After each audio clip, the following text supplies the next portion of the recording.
আসসালামু আলাইকুম। আমি নাসিমা হুসেন কুকিং থেকে আপনাদেরকে সবাইকে জানাই স্বাগতম। আপনারা সবাই কেমন আছেন? আমি আজ ফ্রেঞ্চ ফ্রাই বানিয়ে দেখাবো। আলু এখন ধুয়ে পরিষ্কার করে সিদ্ধ করে নিব। সিদ্ধ হয়ে গেছে, আলুটা আমি এখন তুলে নিব। আলুটা এখন আমি ছিলে নিব।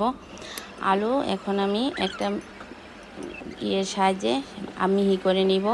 আলু মিহি করা হয়ে গেছে, এখন আমি কর্নফ্লাওয়ার দিব, গোলমরিচের গুঁড়ো দিব, লবণ দিয়ে আমি মেখে নিব। আমার মাখা হয়ে গেছে, এখন আমি রুটিটা বেলে নিব। রুটিটা 4-5টা আমি কেটে নিব। কেটে আমি ফ্রেঞ্চ ফ্রাই করে আমি বানিয়ে নিব। এভাবে আমি সবগুলা বানিয়ে নিব।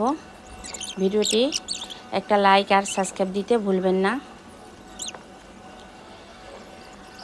আমি তেল গরম করতে দিয়েছি, তেলটা গরম হয়েছে, এখন আমি ভেজে নিব ফ্রেঞ্চ ফ্রাই।